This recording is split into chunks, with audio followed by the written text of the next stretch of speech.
yeah. Kingdom citizens of Wisconsin. Kingdom citizens, kingdom citizens, yeah. Kingdom citizens.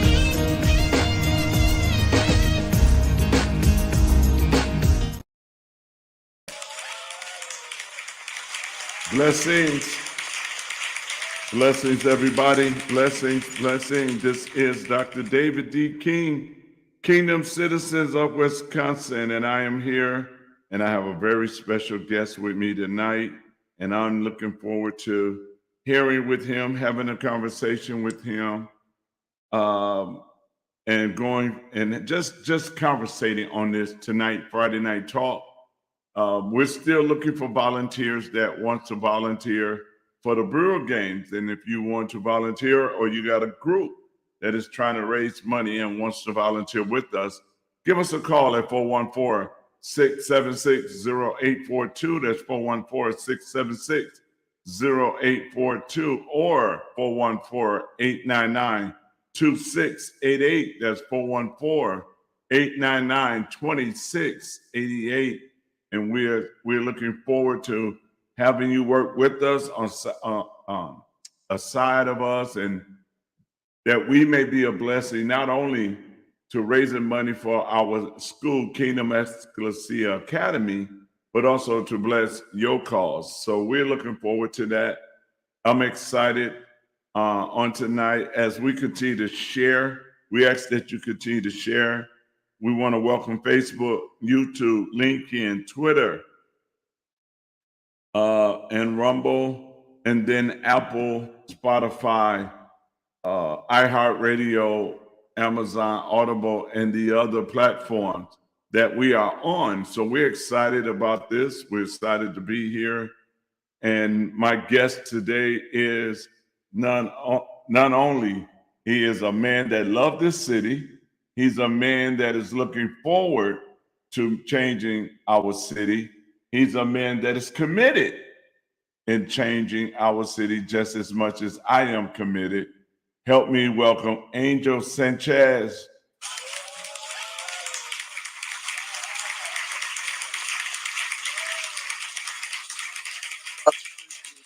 On the show this evening. It's a pleasure to be here.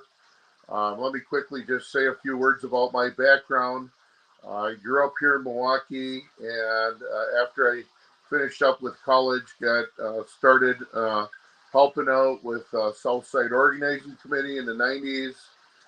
The graffiti epidemic came from Chicago, and I started the city's graffiti removal program. Volunteered for the police department. Later, by the year 2000, became an elected official. But the city of Milwaukee did a lot of great things there.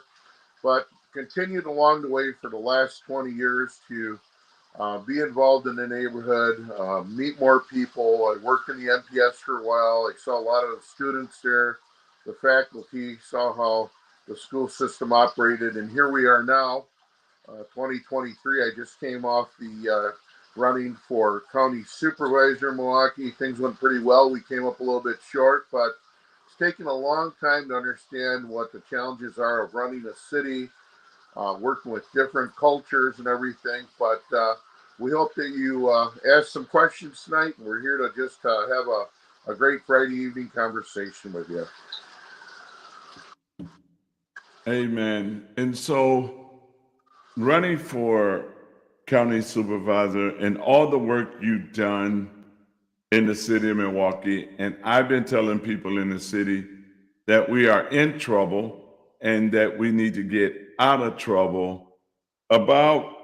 Just share about how much time frame you think we have left before the dam bursts. Okay, well, so before the dam bursts, so what does that actually mean? Well, there's a few things that it means.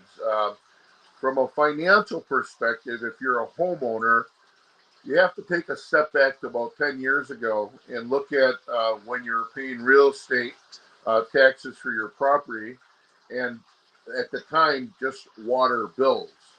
What happened is, as the city puts together their budget annually, what they decided to do is to take part of that budget, some small parts of it, have become the fees, and they injected them over onto your water bill. Now, why did they do that? They did that to kind of give you the same basically property tax bill with not an increase on your tax bill, but the difference being made up over on the water bill. So Mm. really, your water bill went up. So for most people where we're at today, if you look at your water bill on an annual basis, because we pay 4 quarterly payments, most people are paying about an additional $600 to $800, in some cases more, per year on their water, which should really be part of their property taxes. Okay, so now we got all that out of the way. So here's where things get interesting. The city cannot afford its pension obligations. The city in many departments is running at 50% below staffing levels. The city has a very hard time addressing its fiscal crisis, so they're looking for help. The question is, has there been help? There has. There's some monies that came to cities all across America through Joe Biden through COVID. It was relief money, but it's really no more than a Band-Aid, which is set to expire in about 18 months. The next level of funding that we've been fighting for, which is the most recent topic, is state shared revenue. State shared revenue is where everyone across the state pays in and the state returns dollars. The problem with what they've been doing for a very long time, almost 100 years, about 100 years, is that we're not getting our fair share back. So that's why the fight is happening. But understand that it's every county across the state that's having issues coming up short financially. That's why we need to get this done. So then what happens? Well, if this all takes place, there's going to be a bunch of strings that come attached with this money on state shared revenue. There's opponents to it here at the city locally, but the people who are making this happen at the state have to have this if the deal's going to happen. But here's the thing, that money too will run out. So if you're looking fast forward, which is like 3 to 4 years, it'll be really interesting how all of this plays out, because what could happen is the city could get to a dire point where it may have to file for bankruptcy and restructure its debt load. So to you, if you're a homeowner and you should decide that at that time, for example, that you just decide you want to sell your home, the question's only going to be at that point, how much of a loss are you going to absorb? Because people will view a city that's bankrupt, a city that has a lot of crime, a city that has poor infrastructure, a poor public education system, a city that has a defund the police movement, and a courthouse, a local Milwaukee County courthouse, that is more interested in applying their philosophy above the law and releasing criminals back into the city. So a buyer may look at these criteria and decide that they'd be better off to buy a home in Oak Creek, Franklin, Muskego. And you know, I'm so glad that you even brought up the defund the police, because I was talking to somebody the other day and I said, what Mayor Cavalier Johnson did was he played the race card backwards when he made his press conference. And what I mean by that is he knows that if he would have went on television and said that he's going to shorten the police department, and that we was going to either close 4th, 5th, 7th district, right? Yeah. That, or even 3rd district, nobody would have said nothing because it's on the north side. But he said we're going to close 6th district because of why? Majority owners of homeowners on the south side, majority of them are white homeowners. So he reversed it to make it look like, okay, you homeowners, we're going to move the police out of your neighborhood, which we know he would never do that. But he used that to try to get people to say, okay, let's blame whoever's in Madison if they don't give them the money, because now he's going to close 6th district, where when you look at 6th district and the areas that they patrol, right? You know, it's majority homeowners. So now you're threatening homeowners because of your mess up, because of your mismanagement of the funds. So now you want to threaten homeowners. Well, here's what I got to say about that. The one thing we need to understand is that crime in the city of Milwaukee has not gotten better. It has gotten worse and worse. I really need people to think of crime as a business, because it is a business. Mm-hmm. It is a business. Now, one of the things that I like to mention is I say to people, I said, you can do a search on your phone on Google, and what I want you to look up is the wages of city employees. And it's important that you do this, because this proves that crime is a business. We have several thousand employees. Most are police and firefighters that are making well in excess of $100,000, $150,000, $200,000. Now, yes, a lot of that money is overtime. But here again, let's go back to it. Like I said before, crime is a business. The question becomes, and some people say, oh, but it's overtime. It is. But all the hard work that the police are doing, what good does it do if the court system is not standing there to be the backbone?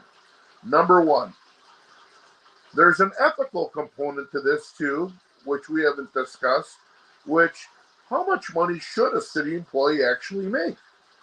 In some cases, there are employees in departments, for example, like the water department at City of Milwaukee, where they're paid actually very poorly. And they've been looking to get more money themselves in the water department. But they keep getting told that, you know, they have to take it to the finance and personnel committee, and then, you know, city's going bankrupt. But at the same time, you have other departments in our city that are running no questions asked, whatever overtime they need, and they just keep making all this money. Now, here's the part that even gets even better now. If you were to take a close look at all these people who are making all that money, the vast majority of them don't even live in our city, which is a residency issue there. And, you know, I'm not saying that I'm one way or the other. It's just on the residency issue, because, you know, there's something we need to talk about there too. But the fact of the matter is this: at the end of the day, for taxpayers here, we have people who are just trying to, you know, take care of their families, put food on the table, get the medication they need. They're trying to save a little bit of money for retirement. They're trying to put their kids through college, maybe fix their house a little bit. And we have a government right now that if we do not get people to take this city back and get out and vote, this government is not only going to hold you hostage, but they are going to do everything in their power to diminish the equity you have as a homeowner in your home, to the point where I think that will happen is you'll see massive flight from our city and people will leave it, just like happened in Detroit. And you know, when we look at it, it's like you look at Detroit. Detroit was set up to deliberately die, just like Gary, Indiana, just like Baltimore. It was set up to die. And so the people of Milwaukee, I really don't think that we take enough time to do research, to do the homework, or even ask the question why. You know, why are we in the mess that we in, or why are we? I'm going to pull up some statistics when it comes to education, but you know, we don't ask the questions why. We just vote for somebody in office and leave them alone until the next 4 years, and whatever they say, we just go along with it. So when you look at it from a homeowner standpoint, and you say, okay, it's getting too dangerous, I gotta leave, But we got to ask ourselves this big question: how much of a loss are we willing to take? I mean, that's just like what happens in the Meadows on 91st and Brown Deer, 91st, 95th and Brown Deer, right? Those was $100,000 condos that you can get for $15,000 right now. So think about the people that stuck there that couldn't afford to bail out, right? So now you're looking at it again. Okay, it's not in the Meadows, but it's still going to be in the city of Milwaukee. Crime rate high, unemployment high, education suck. Who want to raise a family here?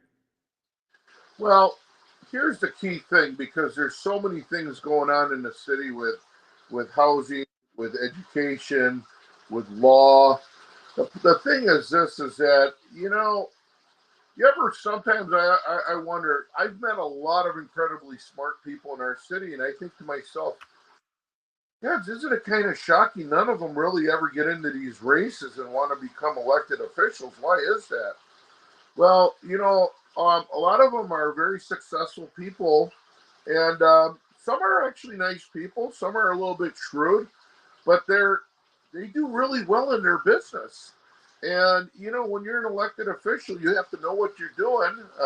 You know, when you're a business owner, you have to know what you're doing, and you have to be able to deliver, and you have to make tough decisions. That's what leadership's all about. But the fact of the matter is that a lot of the people who are coming forward don't necessarily have the skills to lead. But here's what they do have. They do have usually an organization, and like in this case, like the Democratic Party, who tends to want to run almost anyone. You don't have to have qualifications to be a candidate under the Democratic ticket.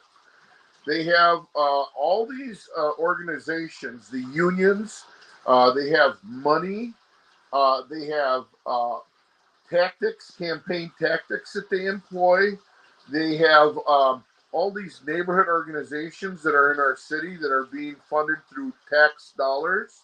So while you're at work, while you're making a living, your money is going to fund these organizations that are spending hour for hour time in the neighborhood working with the sole intent, the sole purpose, when it's all said and done, of cultivating votes to dilute your vote, the taxpayer, when it's time to go vote. And they do it because they build up these relationships.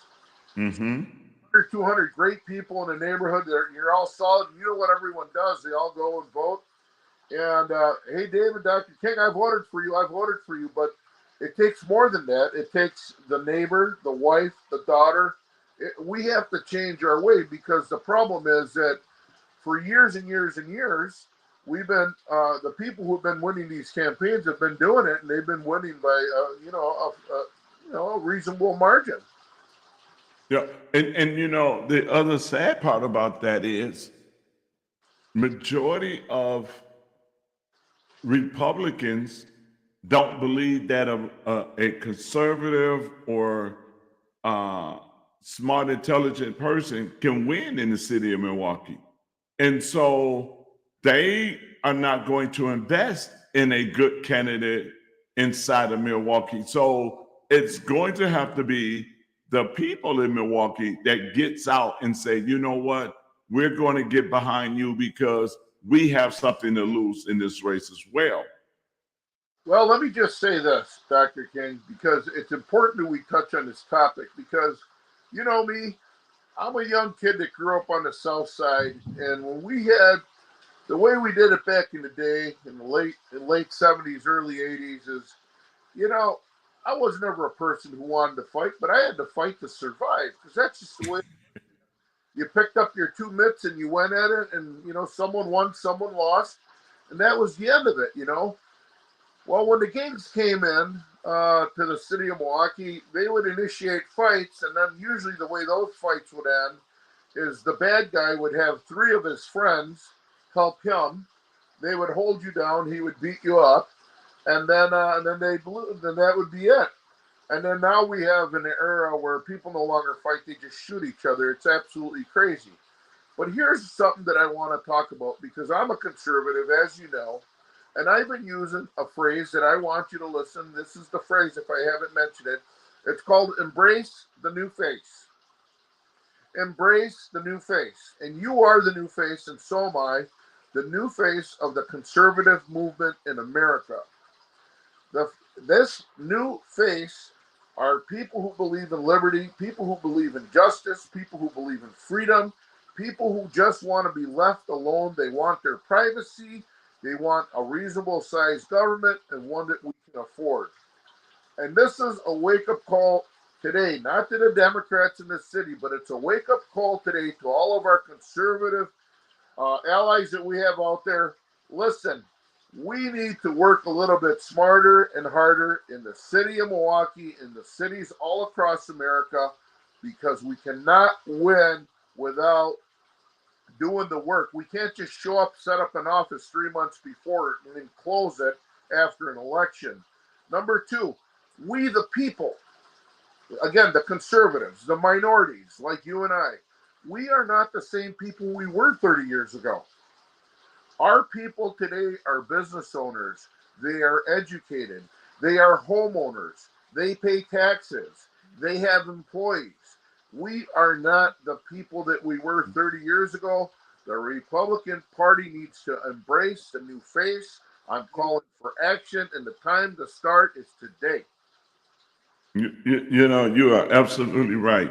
We are the new faces. And the thing about it is, we are people that not just come out of nowhere. We people that has rolled up our sleeve and fought in this community, in this city for a very long time.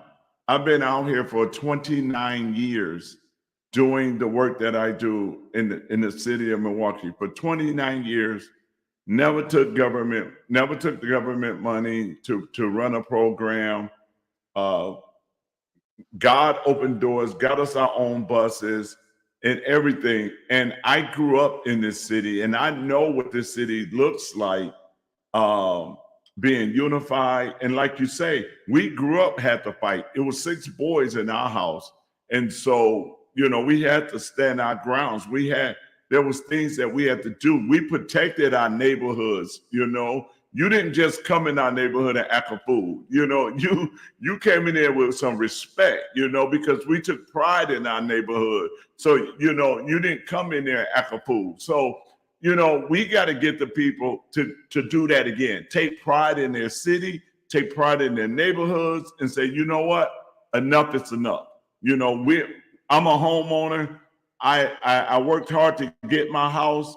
I'm not going to let the value of my house go down because of, somebody want to act a fool, or because of elected officials don't want to give us the service we need for our neighborhoods. We got to say enough is enough.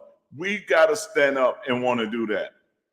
What I believe, it's really, really simple. I just believe in family values. I believe Yes. that, you know what, it takes structure.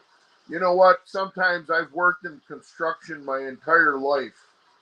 And again, and I taught in other things too. But the point is, I've worked in many different settings, not just for the government. I've been out in the real world where people actually work. And, from time to time, I'd hear people talking to me about how they pay. Oh, I had to pay child support. Listen, when you bring children into the world, you have to take the time and you spend the time and you read books and you go to the park and you go to church and you put that food on the table and you make it work with what you got. But these people sometimes that I hear, sometimes I'll hear them complaining that they have to pay for child support and that. I'll tell you one thing, and this is very personal in my life.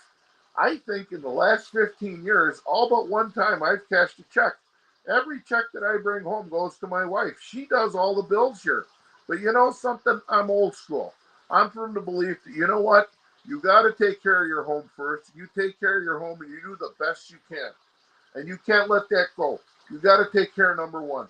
And you know what? If you can help out, you help your neighbor. And we have good neighbors. And you help the kids in the neighborhood. We need to get back to that where we're mentoring. This goes to what I was talking about a few days ago with a group about all the businesses in the city. We have businesses that need to hire our youth, period. They need to mentor our youth, period. They need to sponsor our youth, period.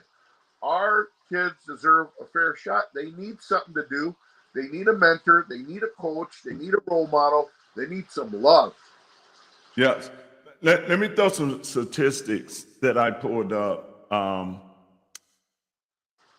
In 2000, this is the 2019 and 20 school year, the education rate, the graduation rate for Black students in MPS was 58.5 compared to 92.2 with white students. In 2019, only 8% of Black eighth graders in Milwaukee scored high on their what was it, the NAEP test of 49% compared to 49% of white students. In 2019, suspension rate was 28% of Black students getting suspended compared to 3.7% of white students and 9.9% of Hispanic students. In 2021, 76 of MPS students was Black, 13 was Latinos, and 4 white and 6% Asian, with a 28.8% of those Black students getting suspended. And so when you look at these numbers of what's going on, and you got North Division is running around full of rats and everything.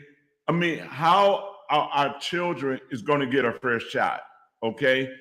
One statistic says since COVID came and our children did not go face-to-face in school, that put them another year to 2 years behind. So we as a community got to come together and invest in these children to say, hey, can you read? If you're not, let us help you. Can you do math? If you're not, let us help you. Because if you can't do math, you really can't get a job. If you can't read, you can't even fill out the application. So even though the unemployment rate is high, the jobs is out there, they just not qualified for the jobs that's out there. So we have to, as like you saying, with the business owners and everything, we got to invest by putting the knowledge, the experience that they need so they can be successful. And so, go ahead. Yeah, but see, you have to understand, you're hitting on the right note. See, here's the problem that I have with it, because I have a lot of friends who are millionaires. You want to know the irony of a lot of my millionaire friends? A lot of them don't have a high school diploma. Right. Yeah. They had an incredible work ethic. They had discipline.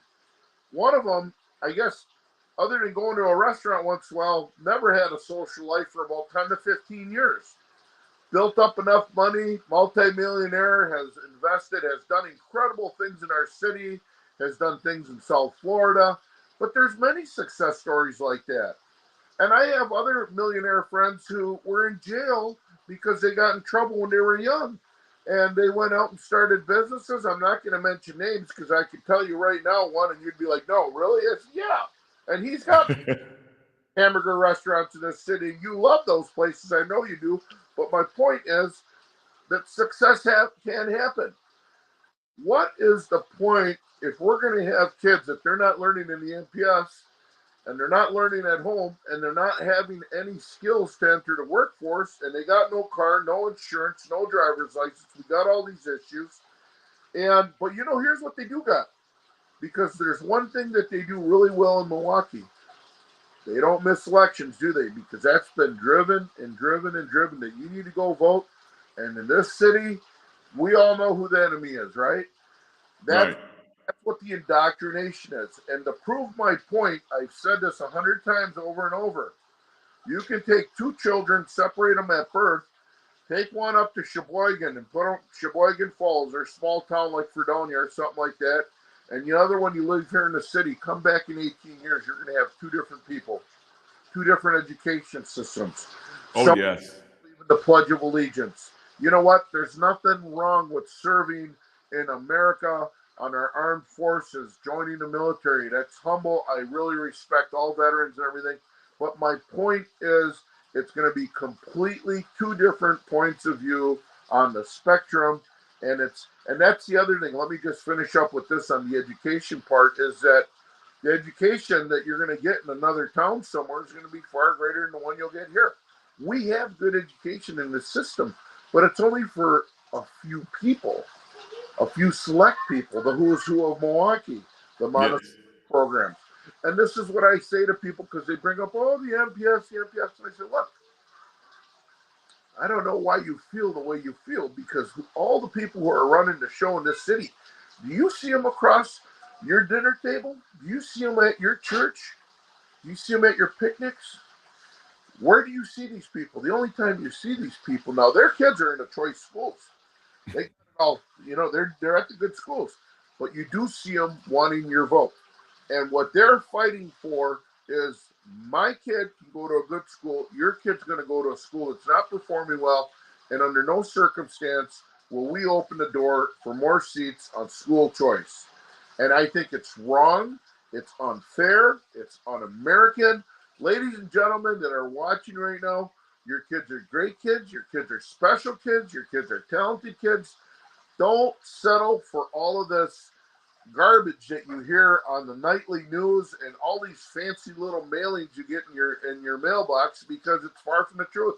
Do your own research, and I guarantee you will find out what's really going on.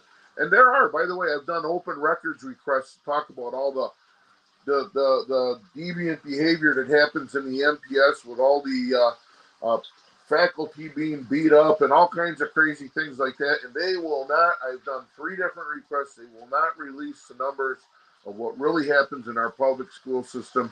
It's a shame, and it's not fair to parents. We can do so much more. And you are absolutely right. And we have to be willing to invest in our children and remind them nobody can hold you from your destiny but you. You don't listen to the lies. It's not your color. It's not your sex. It's none of that crap. It's you. You have the ability to be whatever you want to be. This is America. You have that right. If you want it, go get it. I remember when some years ago, I was talking to a couple of drug dealers, and I said, man, you don't have to do this. You can open up your own business. They was like, man, I can't run a business. I'm like, look what you're doing right now. You're buying a product, you packaging it, you marketing it, you hiring folks. That's a business. Just do it legit now. And so, until we go to them and say, just like I share with the black community, I say, you got a black sheriff, a black police chief, a black mayor, black county executive, black county supervisors, black aldermen, black congresswoman, black state senators, black state representative. Why do blacks got to leave Milwaukee to prosper? Yeah, I mean, it's a really good question. And, I have a lot of friends. Listen, I'm kind of in a unique situation because like you, I've been around a long time, but a lot of the people that I know in this city who are elected officials are Democrats. You know what? Quite frankly, they are nice people. We can't get away from that. They're great, they're nice people. But when I look at solving issues, I'm looking for solutions. I'm looking about what's it going to take to implement something, and what are all the obstacles, and how long, and whatnot. And every time we talk about an issue, like we'll talk about, for example, there's lead in water, and we'll look into it, and they're gone. And sometimes we'll be talking about infrastructure, and I will mention, I said, look, it's not just the job sites I'm on. I'm like, I want you to pick any job site anywhere you go. and just hit the brakes, spend 5 minutes, look through the chain link fence, and you look down there and you tell me how many minorities are down there. You tell me how many women are down there. Because we still in America need to address this problem. There's not enough women and minorities on these job sites. And the few that are present are not doing the highest paid jobs like operating equipment. This is something we need to address. And I'm going to tell you that it would be, in fact, I would believe in the future, it'll be part of a platform for me personally at some point in some of my campaigns in the future to address this issue, because we need to take it head on. Listen, this isn't 1945 or 1950 where you could say, hey, look, the war ended and, we're building the Hoover Dam and we're going to send 5,000 people over here. And listen, it's 2023. It's time that the training become available, the access become available, the will, the desire, it can happen in the private sector, and it needs to happen. And we need to put the mandates in there. We're not looking for people in the private sector to hand us documents that say, look, we hired 6 or 7 people, we've met our criteria. They have to realize that it's in the interest of their company, it's in the interest of our country that we diversify and we have a healthy workforce that exemplifies of who we are here in America. It has to happen. And it has to happen again. This should have happened 20 years ago. But these are the types of things that I've been working on, and I know that you too. Yes. And just like you, I have a lot of people on the Democrat side that I know, love, and respect. And, and one thing about them, they will not publicly, it is funny, they won't publicly give me my props, but in private, they give me my props and send me their families to help, and it's funny because they realize if I do that, I might lose my career, acknowledging the work that he's done. And so when you look at it, we have to go back and look at everything. The lead, is it fixed? No. Did they get money to fix it? Yes. What did they do with that money? We don't know. We have to look it up and say, okay, what did you do with the money? So when we look at the problems, 53206, there was a movie made by it. I mean, all the attention went there. Did money come in for 53206? Probably yes. Did it go to 53206? We already know that answer because all you got to do is drive through 53206 and you will see that it hasn't. My biggest thing is right now, it's not about being a Democrat or Republican, or liberal or conservative. It's about being a person who lives in the city of Milwaukee, born, raised, or just got here, love this city, and want to fix the city, because it's going to take all of us to fix the city. It's going to take all of us to come together and say, you know what? We got a problem. We got a very, very big problem in our city. And if we don't cut that cancer out soon, the city is going to be bankrupt. And then what's going to happen to the people of Milwaukee when that happens? If you cut the police and you need the police to come to your house and they can't get to your house, or your house on fire, but the fire department can't get there. I mean, the safety of our city, we got to look at that as well. The safety of our city. Our district attorney who's just slapping them on the hand and say, go back out there. All of these things is something that we got to look at and say, you know what? Enough's enough. And it's only going to get fixed if we fix it ourselves. Well, you take the issue of reckless driving, for example, which has been at center stage. And I mean, almost everyone I talk to tell me that, hey, I almost got T-boned. I almost got T-boned. That's how bad it's gotten. Yes. In my family, we have a rule. And our rule is this. Listen, you don't go west of the freeway, I-43, and you don't, if you're going to get fuel, you either better grab it and walk to the point, or you grab it after you pass Brown Deer Road. But I don't want my family pulling into those neighborhoods because people drive crazily. And there was Chief Flynn, who was our one of our former chiefs, several, a few years back, because we have a chief now. We had Alfonso Morales, we had Nan Haggerty. Anyway, Chief Flynn, he's the one who had this no pursuit policy for police. They could not pursue people. And it was Tom Barrett who appointed the Fire and Police Commission, and they renewed his contract as chief, and they stood behind him on the policies there with the no pursuit. Well, here you fast forward, look what that became. And it was kind of, I chuckled a few years back when I heard the city had received some federal dollars from a grant to solve a problem that they created. But it's gotten so out of control now that people are dying. It's gotten so out of control that whatever normal is, because normal is whatever normal, every single human being has a definition of what is normal.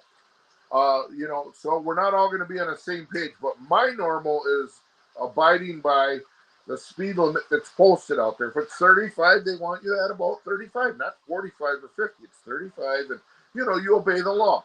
Anyway, my point in all this is that you have an entire generation of young adults who, while they were growing up, were in vehicles that were driving crazy because they knew the police weren't going to catch them, whether it was their parents or their older brother, sister, and uncle, regardless.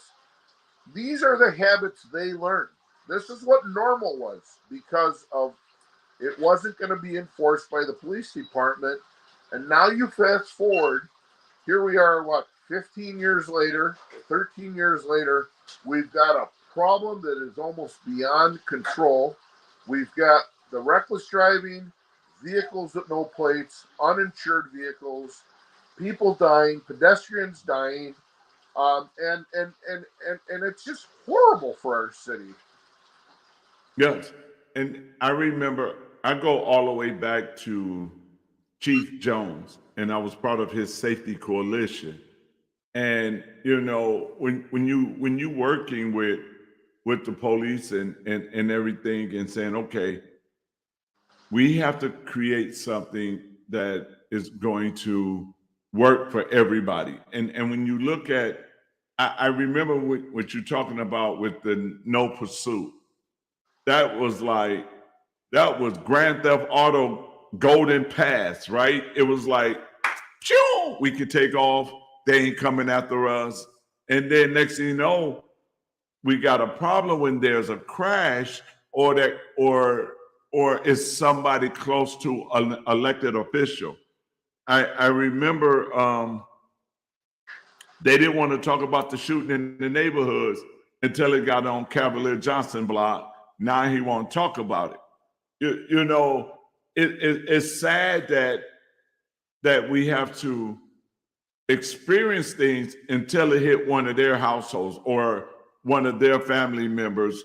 And so we lost I remember we losing a pastor after that. After they stopped chasing, a pastor got caught up in a crash because they was driving reckless. Then another pastor was in a funeral procession and lost his life in a funeral procession because of that same thing. I mean, so when we look at it, how did, for one, how did the Fire Commission Board allow to renew something or someone whose job was to protect and he failed to protect? Yeah, but here's the thing. Look, let me just say two things right quick. Even currently, there are policies that have been enacted in the last few years in which the city has its own set of standards about, well, if we catch you reckless driving so many times, then we're going to take your car. And if you do this, then we're going to do that. Listen, the bottom line is, right from the very get-go, if you're breaking the law at the very first time, yeah, you are just driving recklessly, period. Right. Number one. Number two, let me just move on from this point because it's really important. Despite the fact that I know it's happening and we're against this, you have to take a look. What do these kids in this city have to look forward to? Now, I already told you that they're not on the construction sites. Right. They're not driving a car at the short track at the Slinger Speedway. Mm-hmm. Not on the motocross bikes over at what's it called? Ethicsland Park over by Lake Mills doing the little derby thing where they're jumping hills. My point is this, is that when you turn on the TV, you don't see all these young minorities that are in our cities doing any of the fun stuff, quote unquote, like Tiger Woods playing golf or, tennis or motocross. And my point is this, is that we need to have things for these kids to do. And Yes. so much of the politicking has been, okay, vote for me. I get in office, take my phone calls. That's another thing I want us to talk about if we can go there in just a minute. But take my phone calls, move my garbage around, and okay, you did this. I'm going to vote for you. But the reality is that my personal belief is that when you have an elected official, I think of them as a doctor. This is the way I'd like to be thought of. And by the way, my office had more customer service than any other office probably in the state, because when I was in office in year 2000, I had 15 interns from the University of Marquette getting things done, responding to calls. I mean, there was a total of myself, Ryan, and 17 people for my district. So customer service, we were number one. All right. But my point is this. I want you to think about a doctor, like a doctor at St. Luke's, a heart doctor. Does that heart doctor work on the maintaining the parking lots? The answer is no. No. Does janitorial work? No. Does he do the kitchen? No. What does the heart doctor do? He does heart surgery, heart research, and training for other doctors. That's what a heart doctor does, the best of the best.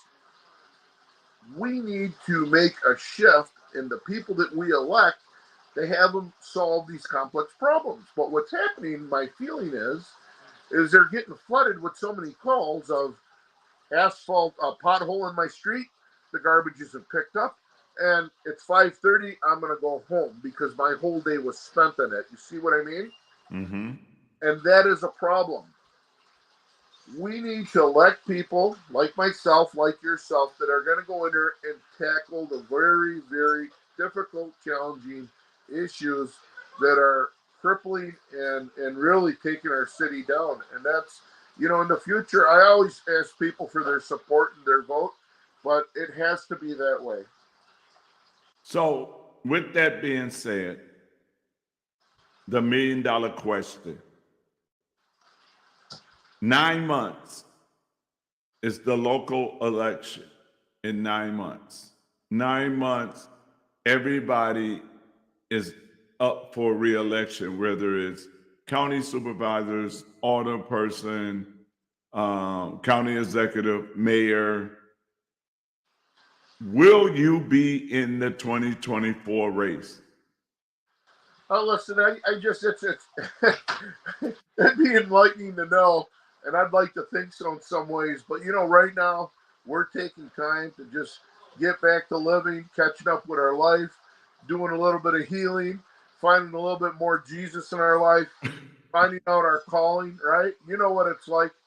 And the thing is that, when you love people and you see what's going on in America, you know what? I don't need to play softball 3 nights a week. I don't need to shoot darts or play pool. My love is where the Lord sends me, and it's to serve the people. I want to hear from people. I want to know what it's going to take to make things better. How can we work together? Everyone's a little bit different, but you know what? I've always been a uniter, and I'm going to be there for the people no matter what. But our big thing right now is keeping the city moving forward. Our big thing right now, I'm going to tell people that if there's a referendum for a tax increase to vote no, they're talking about a 1%. We'll see if that comes up on a ballot at some point. But I will push as hard as I can against that because we already pay too much. But I'm going to ask you a question. How about you? Are you going to be on the ballot? You are on the ballot. Well, 2024, yes, I will be on the ballot.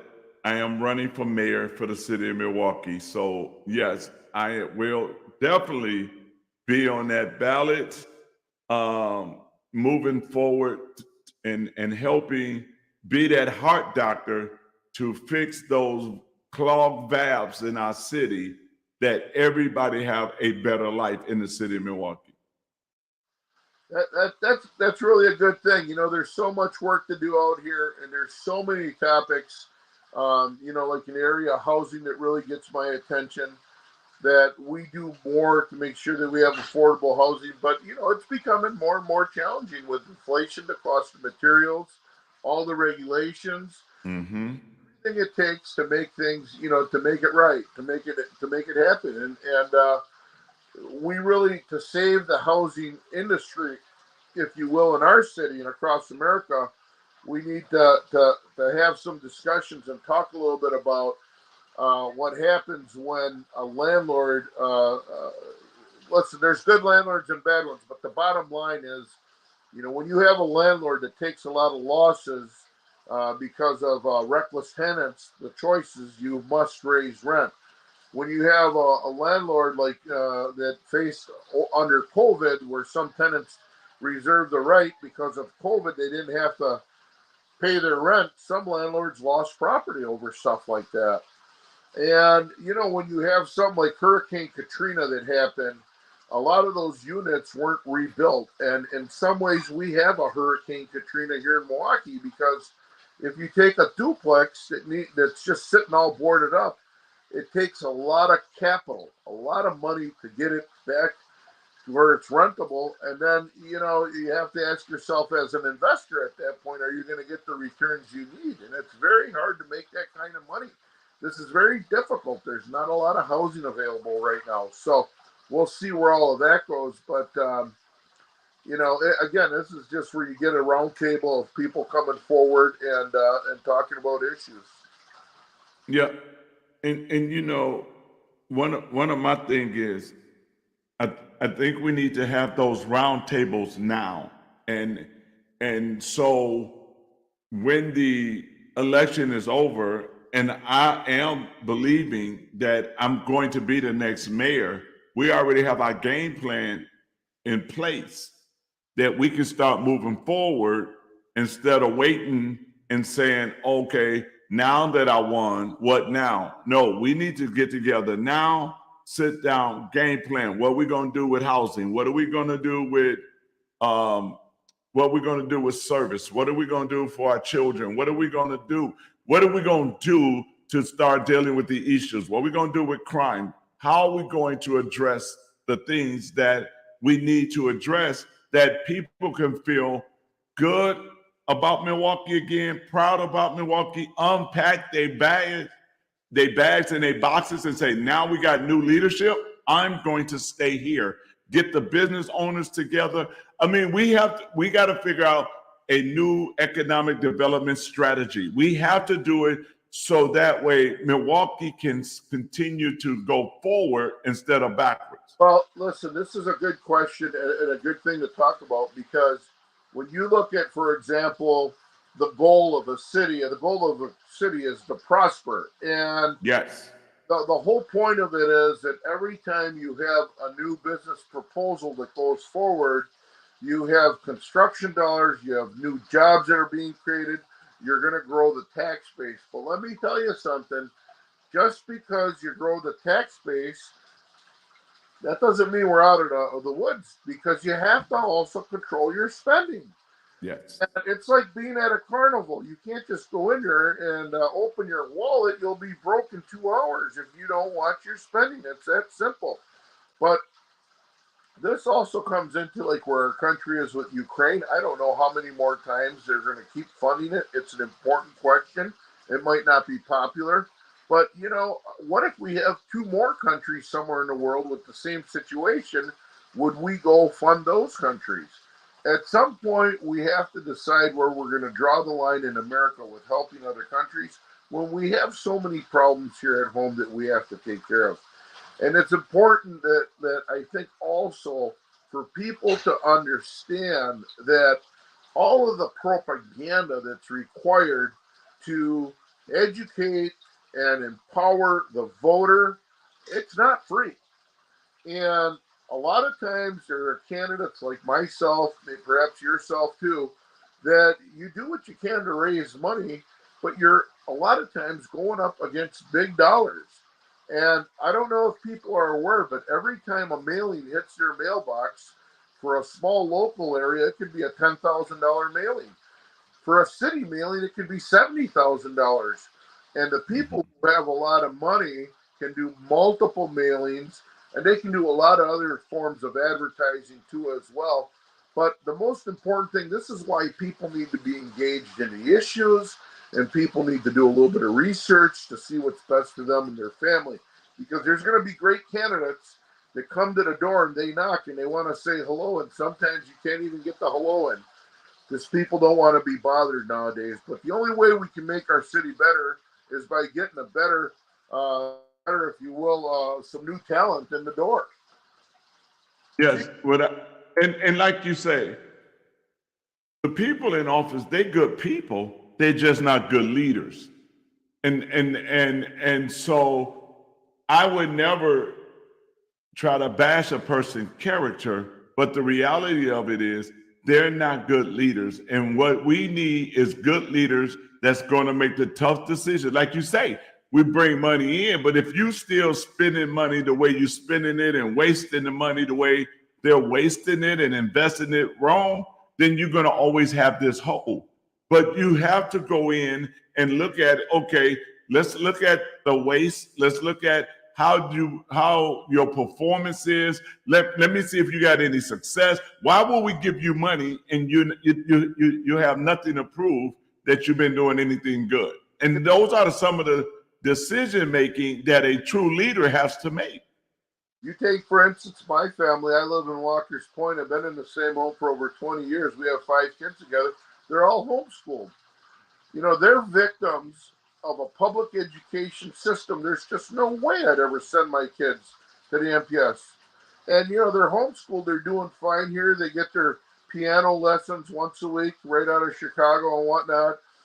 They do a lot of science projects. We do what we can to get them out on little trips to the museum and things like that. And then we get them to the parks. But look at the price that they paid because our public school system is so out of whack.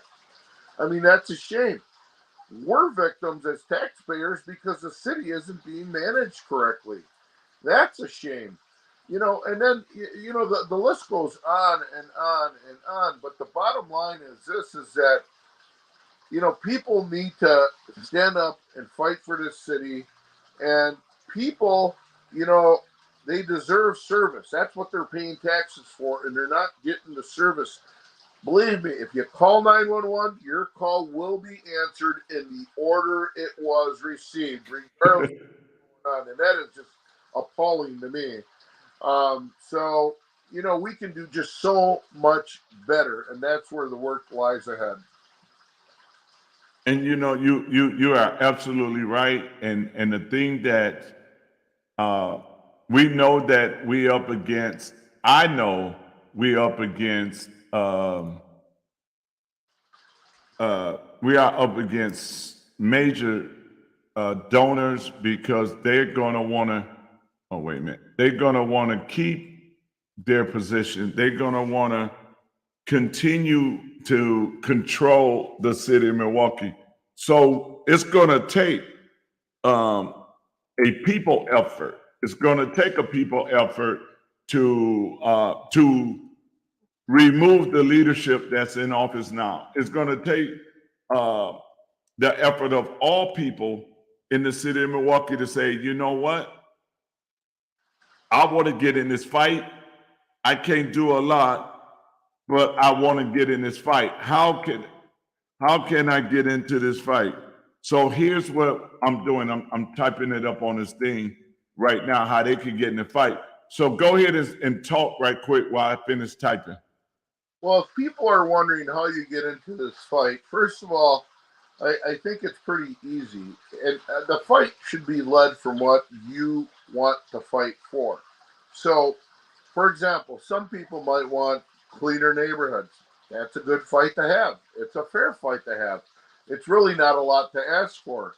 But that's, if you want that, then it's important that you talk to your neighborhood, to your neighbors about maybe what we can all do, right, as neighbors in that area, your neighbors, about maybe having a neighborhood cleanup. That would be one thing. Or maybe just should we be able to perhaps call the city if we see something that needs to be picked up? Or do we need the city street sweeper to come through?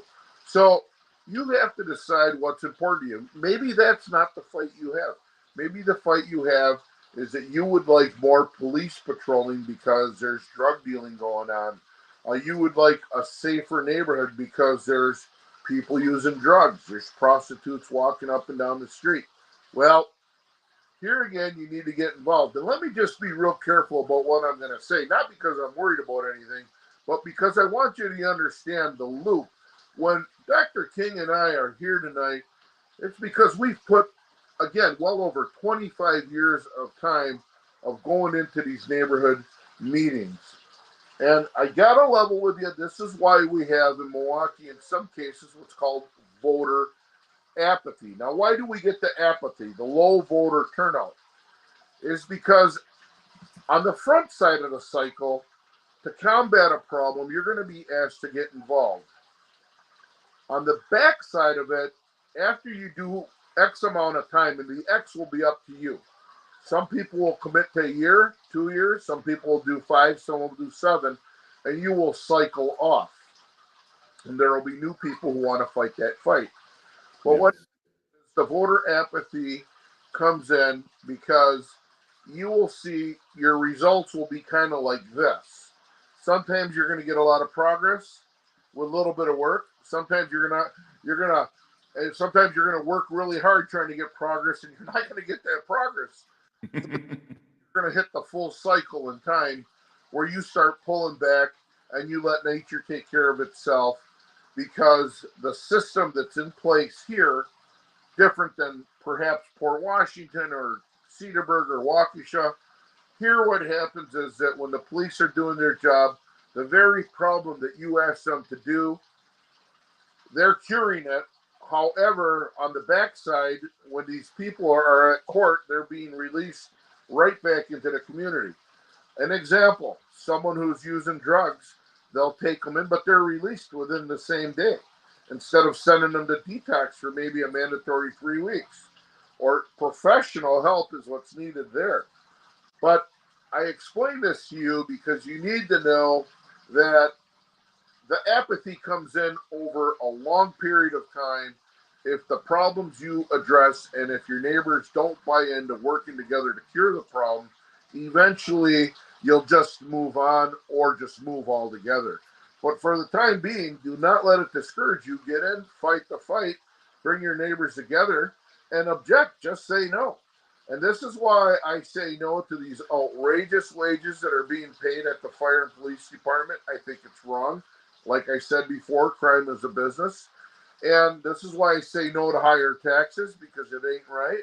We have the highest. When you look at Milwaukee, you cannot compare Milwaukee with a big city like Chicago. You have to compare it with a city like Philadelphia. You have to compare it like Bridgeport, Connecticut. And all those different cities from different states have different funding formulas on how they get to their funding structure, their tax structure, and that. But I can tell you, after it's all said and done, we have the highest property taxes in the nation for a city of our size. Yep. And so we have to, like you say, we have to look at it and say, okay, you know what? Enough is enough. What are we going to do to make it better? And it takes all of us. It all depends on what part of the fight that you want to be a part of. If your issue is safety, then join us for safety. If your issues is service, your garbage, the snow removal, then join us for service. If yours is you sick of being taxed to death or feed to death, then join us in that fight. If your fight is every time you try to open up your business, you got a new regulation, you got you got to pay something new, or it's hindering you from growing your business, then join us from the economic development side. But join us somewhere. You know, you got to join us somewhere. You can't just sit at home and say it's never going to get better. And here's the thing: we're looking for 5,000 people to just donate $24. 5,000 people just to donate $24 to send a message that 5,000 of us are sick and tired. When I looked at, and I'm trying to pull those numbers up from the last mayor's race, I'm gonna go ahead and look that number up. Go ahead, Angel, and go ahead and talk while I look that up. Well, here's the thing. You know, every time an election comes by, people have to get out and vote. I mean, that's really the bottom line. So look at, between these elections, you know, some people make it to the neighborhood meetings, some people don't, some people make it to other things. But at the end of the day, whether you make it to the meetings or any of the events that are going on, the neighborhood cleanups, or in this case, Cinco de Mayo festival, or, you know, I don't know, maybe one of the local microbreweries is having an event and you go talk with people there. Whatever the case may be, wherever you are in the city is irrelevant.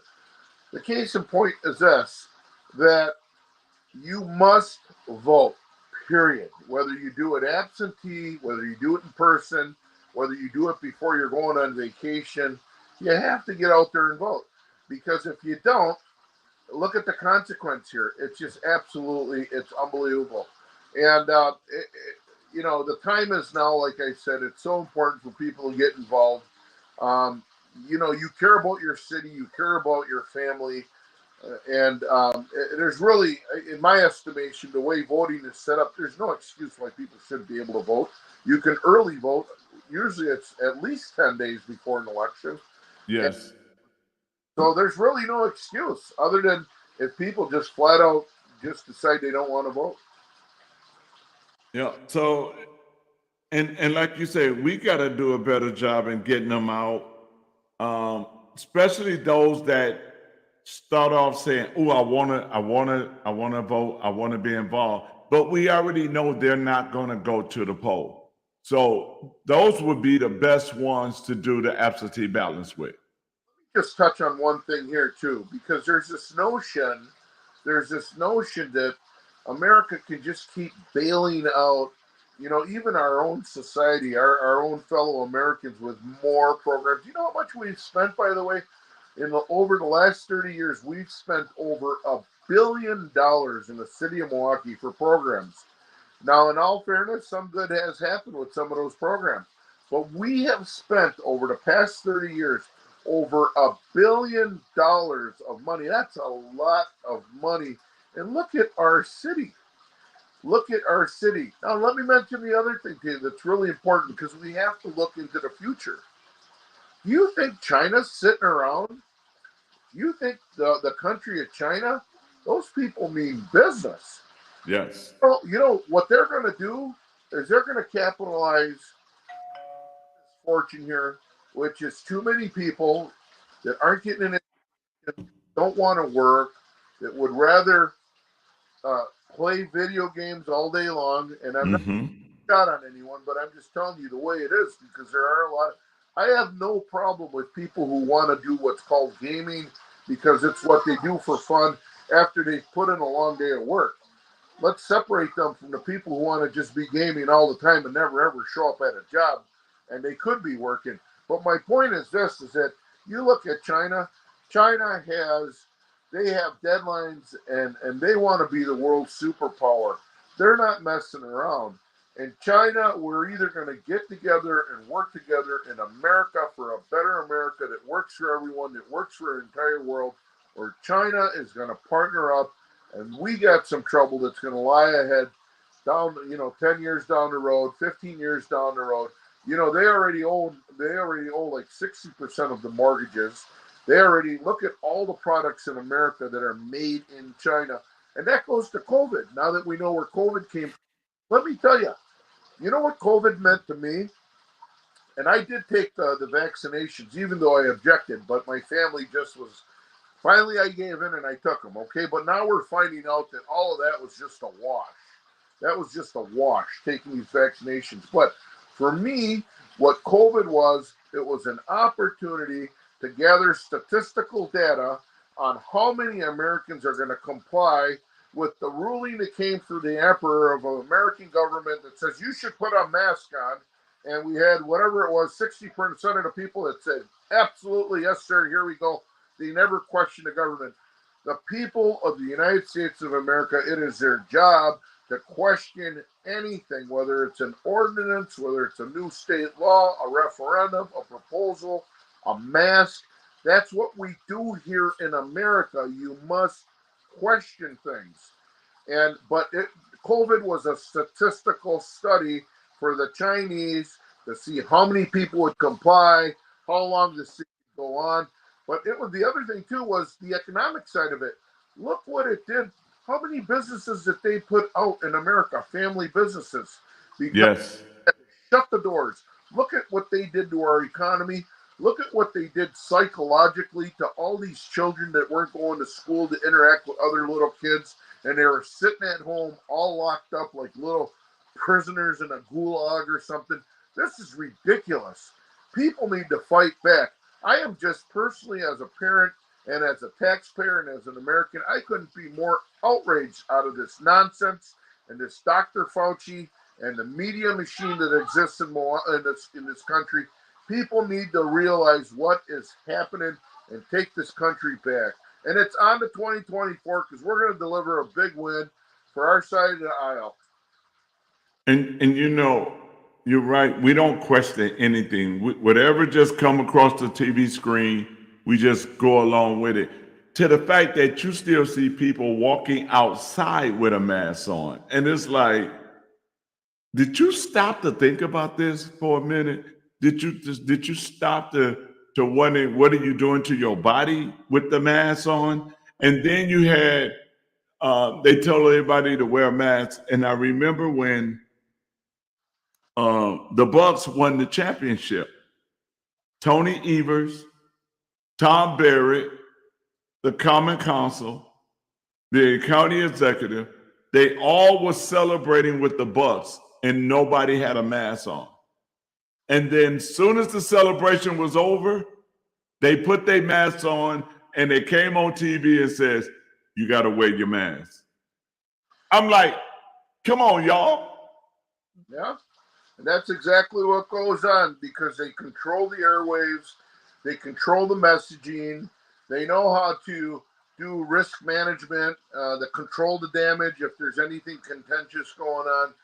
People need to understand that this group of people, they're a sophisticated group of people who, in my own opinion, have taken the time to learn everything from camera angles, on how to do an interview, on how to stand, on how to talk, on where to hold your hands, and what to say, what not to say. I mean, these people are in the game of deception, and it is so true. I'll tell you one thing that happened to me in 2016. I want to go back when I was talking about lead being in the water. This was before the April election. I was talking about it like in February and March. I can't tell you how many phone calls I got at my home. Well, you're out of your mind. You're crazy. What's going on? What's wrong with you? Listen, I was telling everybody about this as a candidate and as a private citizen. After the election was over, I lost that race. A month later, the whole story blew. Now, I wasn't the guy who took the sworn oath to protect the public. But the people who did take the oath, none of them had anything to say before the election. There's something wrong going on here. People need to wake up and see the truth, because when we talk about what's happened in this city, what historically, it's just like the other day I was talking to the election commission. Here's another one for you. They shut down a voting site the morning of the election. I've got the pictures. I don't think they can do that, but they did it. And if they can do it, they're supposed to send people to the closest possible location. They sent them like 3 miles away. These are the untold stories that never get to the media. My point is this. They will stop at nothing. They will cover up what needs to be covered. They will hide. They will smile. They're like chameleons. Ladies and gentlemen, I can only tell you that from the bottom of my heart, you need to do your research. Don't take my word for it. It's time you vote these people out. Maybe it's time for term limits. I don't know. But what I can tell you is this. Can you go out this evening in the dark and walk out your alley? Can you walk down the street safely? Can you get in your car and not have the thought of a car hitting you, a reckless driver? When your son or daughter decides to go out tonight, just go get an ice cream or go fix a computer or go hang out with a friend, does the thought not cross your mind? Is this the last time I'm going to see that son or daughter because this city is running out of control? This is what it's about. These elections aren't only about Dr. King getting elected or myself getting elected. This is about survival because this is how bad it's gotten in our city. Yes, and like you say, one of the things is we really got to do homework. We have to be educated on everything. And when you look at it from I experienced in 2020, I was at an event and Tom Barrett was at the event.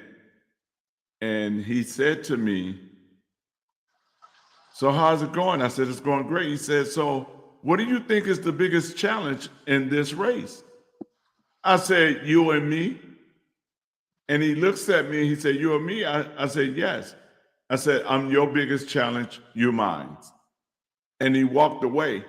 And there was a Caucasian man there. And the Caucasian man said to me, "So why did you say that to him?" I said, "Because it's true." He said, "Why you say it?" I said, "Because I'm a Black conservative." And he was like, "Oh, you are his biggest threat." The next week, Tom Barrett, Lena Taylor had me bumped off the ballot. I went to court and they threw it out only because I didn't add the state. Because Lena Taylor went to the state, Tom Barrett forced the city to do it, and they took me off the ballot because he knew I was his biggest challenge, because I would have told everything that they was doing wrong to the people, which I'm going to do now.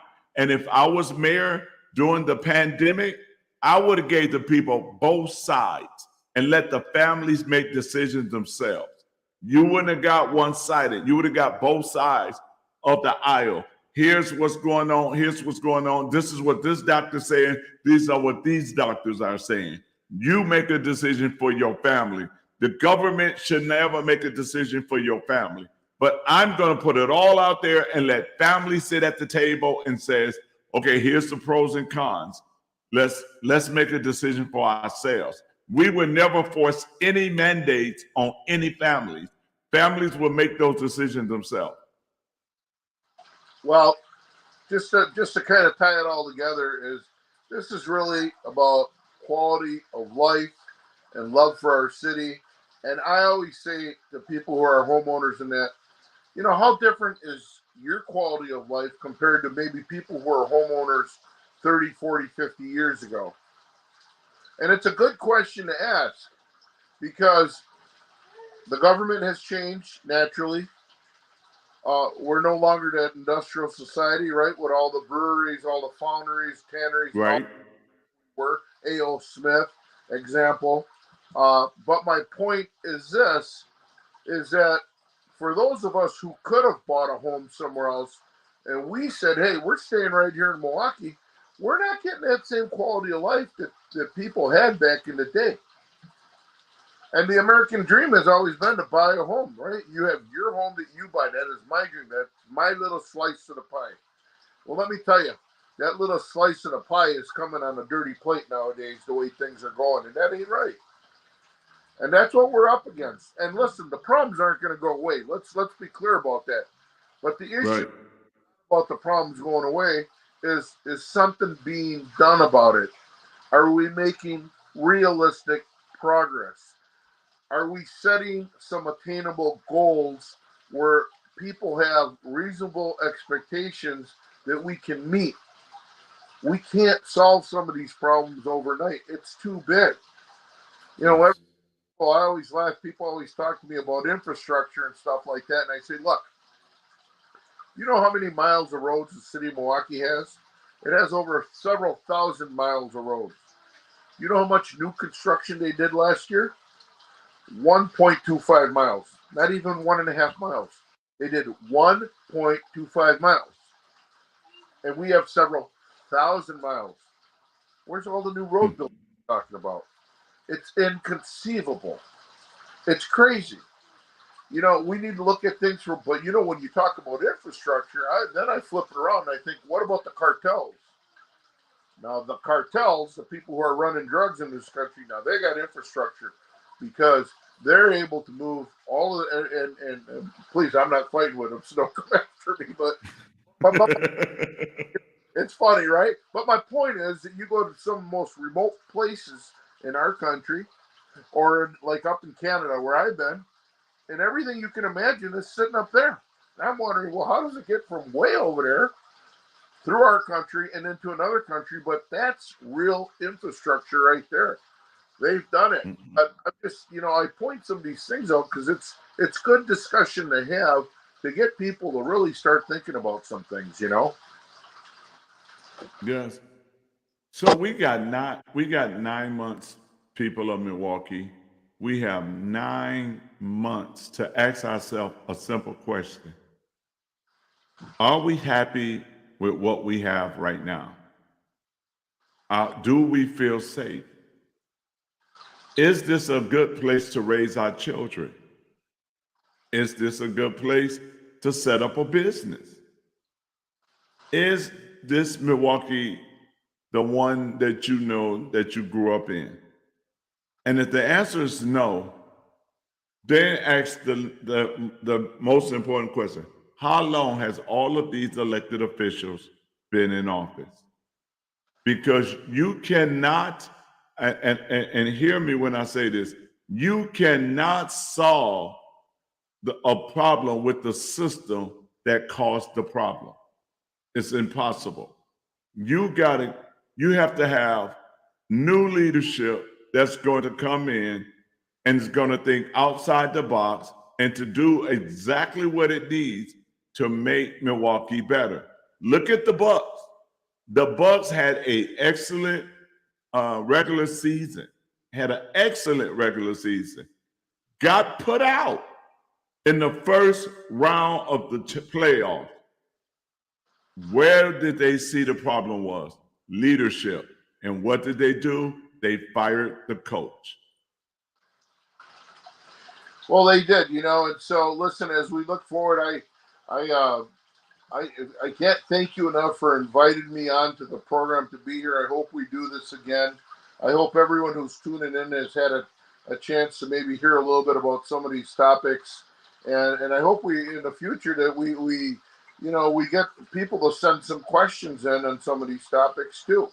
But you know, it's really about the future of Milwaukee. It really is, and it's about getting the right people in there, and it's about people taking back the city, and it's about, you know, people showing a little bit of love for thy neighbor and for the block they live on in their neighborhood, and we can do this. You know, and here's the thing. You know, here, let me just say this as one of my final comments because pretty soon I got to take a potty break. Okay, we're getting there now. But anyway, you want to know why it hasn't happened? I'm going to tell you really simply why it hasn't. Because you have no leadership. If you had leadership, you follow the leader because you believe in the leader, and the leader says, you know what, we're going to do this together. It's a good idea. These are the reasons why. But you don't have that. And until you have a leader, the people are not going to come up and rise and get involved. And that's why we need leadership. And that's why it's so important that people get involved and people answer the calling. Yes. And so, you guys, we thank you guys for being with us tonight. We just wanted to start the conversation. We will have Angel back on again because we got to keep these conversations going. And then we're going to invite some more people that love the city of Milwaukee. and we're not one-sided in this. If somebody on the left love Milwaukee and willing to help make it better, we're going to invite them to have a conversation with us. But the thing about it is, we have to come together, like Angel said, our neighbors. We got to have a conversation with our neighbors and find out what's the issue for our community. It might be police not responding fast enough. It might be service, garbage is not being picked up. It might be that school system. It might be our children don't have no outlet. It can be anything, but together we got to start conversation. We got to have that talk. My campaign, we have a saying: one mind, one purpose, one goal, and to make Milwaukee a safer and prosperous city for us all, for everybody. It's for all of us. And so we have to look at it like that. It's going to take everybody to make an investment in Milwaukee. And that's why I got the shirt on, vested in Milwaukee. We're vested in it. We got time in it. We have labored in this city, Angel and I. We have labored for a long time in this city, and we're not going to just watch it go down. We're not going to let the ship sink without doing something. And this is why we're getting ready. And he's having his family time come to Jesus moment. But I guarantee you guys, he's going to be out there campaigning. He's going to be out there doing something. He's not going. You can't just sit at home when you love your city and you look at your children and says, no, this is not the city I want you to grow up in. You're going to get involved and you're going to do some things. So I'm grateful that he's here, and I'm going to give him a chance to give some final remarks before he take his break. Well, I just want to keep it real, like I said before. Where I started this evening was embrace the new face, because so many of us, we've worked hard to get to where we're at, to become homeowners. We've decided to stay in the city, and we want good things for everyone. And I think I'm going to do the right thing here and maybe get some T-shirts going that say "Embrace the New Face," because it's really important that we make sure that the doors of opportunity are open and that we keep our eyes on the target, which is to make sure that there's more diversity in the workforce and to make sure that there's more opportunities for women in every area, in every industry, that they should be paid equally and fairly and justly. And that's where my heart's at. I'm going to thank all of you again one more time. You have a great weekend. Don't forget that charcoal this weekend. Have a nice meal out there. Spend some time with your family, and we will see you again. Thank you. Amen. And so we just thank you guys. We thank Angel for coming on and all his hard work. And he just got out of a campaign. So we're very grateful and honored and blessed to have you on the show tonight. So with that, if you wanted to, I'll take you off the screen, and then you can do your thing, and I'm gonna close it out in a little while. Thank you again, sir. All right, thank you. All right, everybody. We have to get this thing started. We got 9 months. That's not a long time. 9 months to make a decision to get in the fight. We need to get in the fight. We already know that they're gonna beef up. That we already know they're gonna try to bring people in the race. We already know that they're not just gonna let us take the city. We gotta go and take it by force. But let me see what I did with it. I wanna share something with you guys. In the last mayoral race, Mayor Johnson got 62,143 votes. And Bob Donovan got 24,553 votes.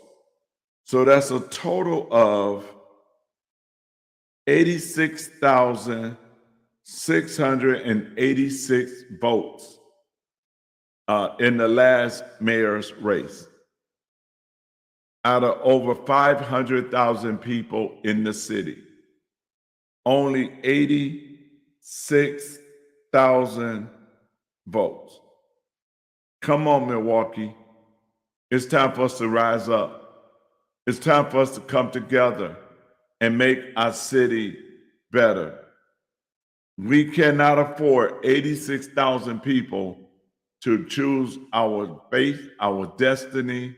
We have to come together and say enough is enough. So I'm asking you guys to join us. I'm asking you guys to be one of those 5,000s that will go to the website and just donate $24. I'm asking you not only that you donate $24, but you go and ask your friends and your family also to just donate $24. One cup of coffee from Starbucks. No, I'm just joking. But $24. And we can turn Milwaukee around. We can do some great things in the city of Milwaukee. Milwaukee is not a lost cause. Milwaukee is not condemned, is not doomed, but we can make Milwaukee a thriving, beautiful place that we can brag on and talk about with our families and friends. We love you guys. We can't do it alone. It takes all of us, we the people, to come together. Again, go to the website, kingformayor.net, kingformayor.net, donate $24, and let's begin to move forward together to have a better city. This is Dr. David D. King, and I want to say God bless to each and every one of you.